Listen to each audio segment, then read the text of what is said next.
I just want to start off by saying, as an anime only of Fruits Basket, that I've been clamoring for a Rin backstory. I wanted to know why she was the way that she was, man. Why did she keep rejecting Haru? Why did she keep running away from her problems? Why is she so bitter and mean? Where did that scar come from?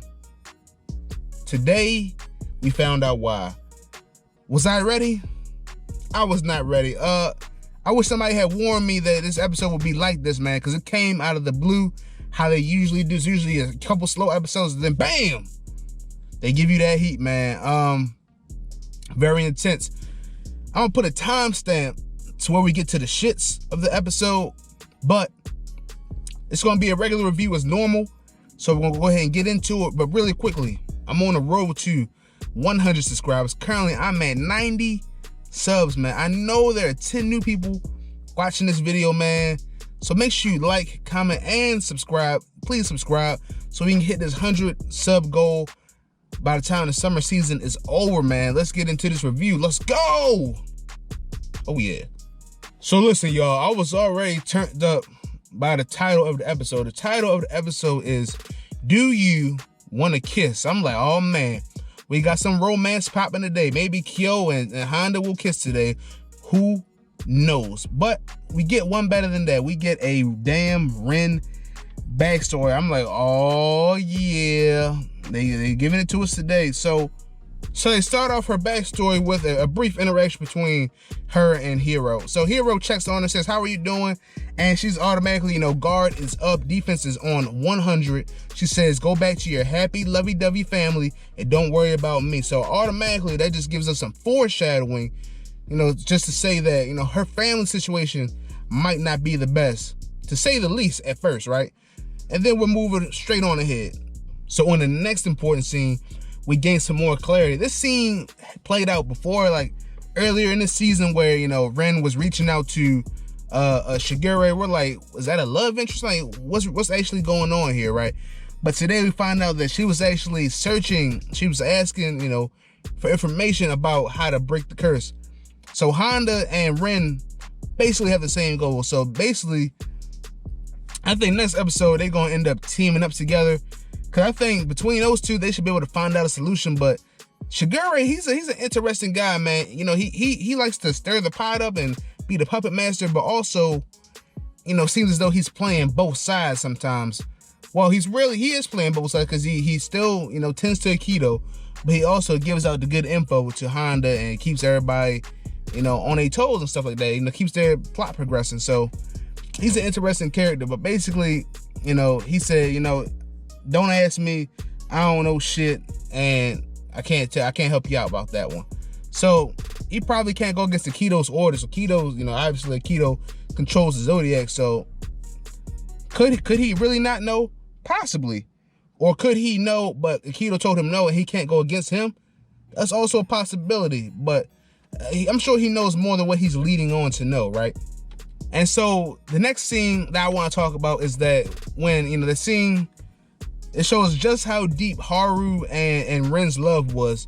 Ren told Haru that, let me be I wish I could be born as your heart so that whenever you die, I can die with you. I said, God damn, they on some Romeo and Juliet type of love, huh? Like this writing is going crazy. But, that's some deep love. You want to be somebody's heart so you can die when they die. They said, but then we could never kiss. I mean, their love was pretty intense, man. So that just goes to show that little portion of that's just the surface of their love. They was, in bed at probably 15 years old, damn naked and shit. But that's besides the point right there. That's some real love they got. This is probably where I'll put the timestamp at, because this is when the episode gets buck motherfucking wild, y'all. Let me tell y'all something, man. So I'm like, why does she keep getting sick like this? She keep passing out, falling out and all that. But really, it was probably like an anxiety or like a panic attack or something like that. It's probably something along those lines. PTSD, something, man. But she just gets them flashbacks. She's done for. She can't handle it. But here's why. Oh yeah, timestamp definitely going right here, y'all. So as I was watching this episode, I was like, I might have to adjust the rankings of the shitbag parent list on the show, because Because you got Kyo's parents, you got Yuki's parents, now Momiji's parents. It's just so many people's parents are just not good and just toxic and absent. It's terrible, man. It's terrible for these Zodiacs. You know, parenting a Zodiac must be very, very, very, very hard, or they're just bad people in general. But I think Ren's parents have taken the #1 spot of shitbag parents combined. That's a damn terrible 2 right there, bro. I tell you. It's like just when you thought the trauma couldn't get any worse. Like we see Yuki's mom, you know, was not there for him when Akito was, you know, fucking doing these mind games and shit like that, put him in a dark room with no mattress, right? But you see, so this when you thought it couldn't get no worse. So, you know, things were going smooth, so they seem. I think something happened before this though, that we might get that in part 2, but it seems like it all started going downhill. Things were nice, things like that, everything was cool, and then she said, why are y'all acting so happy? Do you really not have any problems or something along the lines of that? And next thing you know, it's straight. Boom, they knock all the dishes off the damn table, bro. I was like, damn, that's a little, I was like, well, that escalated quickly, didn't it? I mean, it was ridiculous, bro. They were talking about 0 to 100 real quick, you know, slam, knock all dishes off there. We do all this for you. For you. And then they say no, boom, dark room. So what I think they were, you know, alluding to, implying, it was never shown, but I'm pretty sure that she was getting her ass kicked in that house. Basically, I'm pretty sure she was getting beat on because she was, you know, her parents didn't want her. They saw her as a burden and they let it be known that she was a burden. They didn't fuck with her for real. But I'm pretty sure she was getting her ass kicked in the house. I could be assuming wrong because, you know what they say about assumptions, they make an ass out of you and me. But pretty sure she was getting, you know, beatings regularly in the house, and, you know, she was passing out on the street, and it came to the light when she went to the hospital. That hospital scene, man. Man, the doctor said, you know, you got all these injuries. You know, we gotta find out where they came from. Like, what's going on? Your parents gotta explain it to us, but, you know, she just wanted to go back home. And her parents was like, yeah, no, we don't want you. Don't come home. Don't worry about it. You're gonna be hanging out here for a while, you know. They said, don't fucking worry about it. We don't want you. And she reached out one last time, and the pops was like, please shut up. We don't want you. I said, damn. I'm talking about these some cold motherfuckers right here, man. These are the coldest parents I ever seen on a TV show, but it's people like that in real life, though. Parents be geeking in real life. Like, that's not, like, it's art imitates life, so that really happens out there, but to see it on this show, because, like, I tell you, man, Fruits Basket, you know, it comes off as a very nice, very charming show, very smooth show from the surface. Like, if you never watched it, be like, oh, I'm not watching that soft show, but this show really got some complexities to it, and it was, on full display there. They got range. That's the word I'm looking for. They got a fucking range. Some shows don't have range, man, but this show can give you the sweet, and it can give you the sour, and everything in between, man. So that hospital scene was very intense, because, you know, she got basically disowned, you know, and the parents just don't give a fuck about her. That's just what it come down to, man. I wonder if there's any reason. I think there's a reason why they tried. I don't know, man, but we'll find out in part 2. That's another thing. So we get a part 2 to this episode because, you know, in the trailer towards the end we saw that it was going to continue on with her backstory. But moving on, you know, since Fruits Basket was made, you know, the original series was made in like the early 2000s. You know, I don't think it wasn't a lot of spinoffs being made. Well, that's a lie. Spinoffs were being made back in the day, but I think today, you know, spinoffs are more prevalent. Like you're gonna see, like, Han Solo had a spinoff movie from Star Wars. You know, The Mandalorian. It's spinoff central now, right? But reboots, you know, popular. This is a reboot, of course. But there's some characters in Fruits Basket, right, that could definitely have their own spinoff show. Like, most of these characters could have their own spinoff show, and like, that shit would be a fucking hit, bro. But I don't think the creators of Fruits Basket is gonna go for that because the original story is so good, but and stuff like that, man. But these, like, I can see Haru and Ren having their own little Oh my god, this show was good, man. This show is gonna crack into my top 3 anime shows, man. I ain't gonna lie to you, man. Like, I love JoJo, I love Hunter x Hunter, and the third one is, I don't know, it's debatable, man. The third one could be a lot of shows, man, but Fruits Basket, depending on how this show ends, it just might be my number 1, and that might be my top 3: Hunter, JoJo, and Fruits Basket. And I'd be fine with that, bro. I'm not gonna lie to you. But when you watch the show, it's like, it's a show, right, about everybody, but also it's like multiple spin-offs inside the show. So it's like, technically they do have their own show, right? Everybody got their own show, their own little thing. But depending on how the series play out, man, it might just be goated, man. It might just be one of the must watches. So, man, for real, right? This is the real nitty gritty of the episode. This is the real shitter right here, all right? So, my question, first of all, I want to say, for somebody that stays in a room for most of the time and people come to them, Akito damn sure knows a lot about what's going on. Like, I mean, he don't miss a beat, bro. Like, how the hell did you find out that those two were dating? Like, Akito must have like a spy or something like that. I'm not sure, bro, but somebody's telling this man this information for no reason, bro. And he just finds out everything. Maybe it's because he's the god of the Zodiacs. Who knows? But Akito strikes again. Did y'all like that one? I thought that was pretty funny.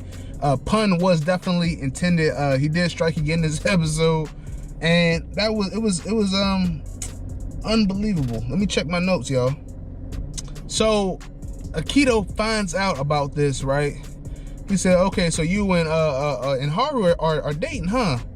So that's his first thing. And she says, I think she confessed to it, but then he proceeds to threaten her.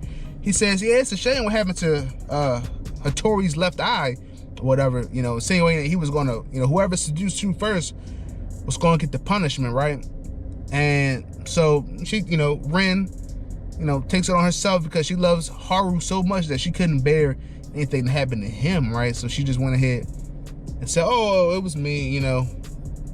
And this the funny shit right here, man. This was hilarious. I laughed when this happened. Hattori was like, okay, it was you. He was like this. It's like what do you think about it? He was like, I think he was thinking this, right? He was like, should I? But yeah, as I was saying before my camera overheated on me, and I must have been giving out too much fire content for y'all, man. But as I was saying, it seemed like Akito was thinking, should I backhand her or should I forehand her? Ultimately, Akito goes with the backhand, and man, this dude, man, he be putting hands on folks like ridiculous, bro. I mean, he knocked her off her feet like fucking 10 feet into the wall. Like, that slap was something. There was nothing to play with. And then, you know, he looked into her eyes and he saw nothing but straight fear. And like, he was like, oh, I got her soul right now. He was like, I'm gonna just go ahead and finish this shit right now. And what happened next, I didn't think that was gonna happen, bro. Like, this shit was OD, bro. Like, bro, this man literally, like, they was by the damn window. He was like, I'm gonna finish her ass right now. He said, I don't even want you for real. Yo, straight, huh? I was like, I mean, my eyes were fucking huge, bro. I might need to start doing damn live reaction videos, bro. I'm like, I had to pause. I'm like, nah, man. That was like, nah, he didn't do that just now, did he? I mean, he literally pushed her out the window, bro, from like the damn second floor, bro. That's like 20 feet, bro. That's fucking crazy. Akito is insane. He needs to be stopped, bro. He's a damn menace.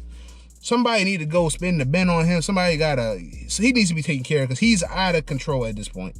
It's like, yo, Akito is going so crazy. Like, it's clear that he doesn't give a fuck about anything, bro. Like, there's no telling what he's gonna do next, man. Because it seems like he just keep on escalating his antics, bro. Because like, he pushed her from the damn second story, and I was just flabbergasted, bro. But like, after watching that, it all makes sense now why she doesn't fuck with Haru and all that. Like, yo, if somebody damn backhand slap me and push me out the damn third story window, I'd be like, you know what, man, I think maybe I shouldn't fuck with you. Maybe I shouldn't be with you. Maybe if I want to keep my damn life, you know, I should stay away from it. I think it's better for everybody if we just ended that one right there. But now with it's turned into a savage. Like, she was already like broken before, but now that's just like, you know, just put her on defense on 2000.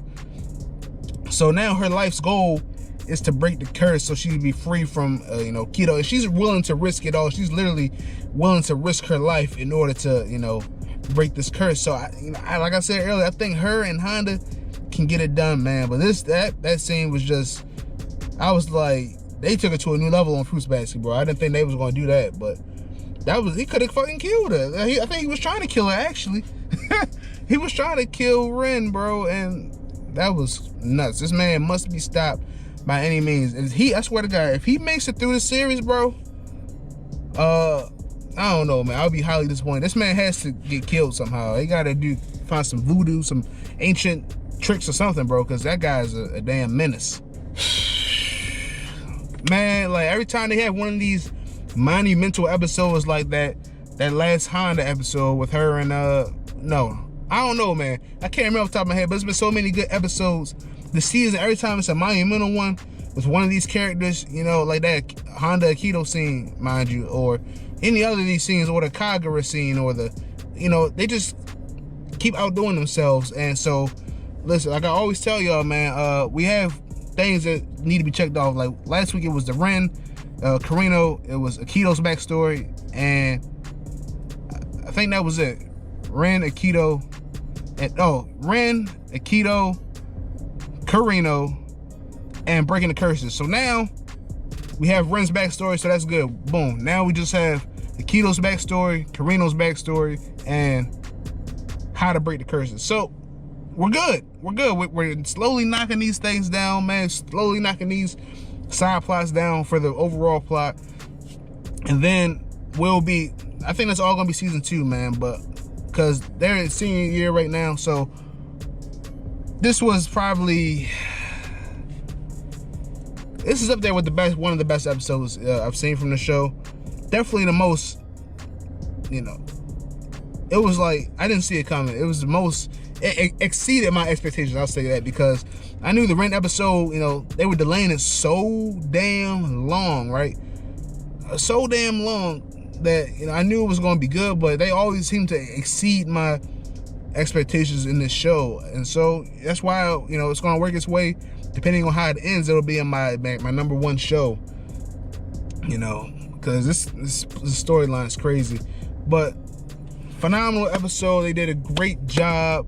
You feel me? Everything was great. Tell me what you guys think about this episode, man.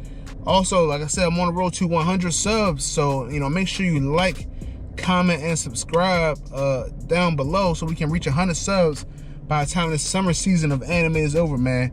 Together we can grow the channel, man. So I love this episode, very much needed. I have no complaints.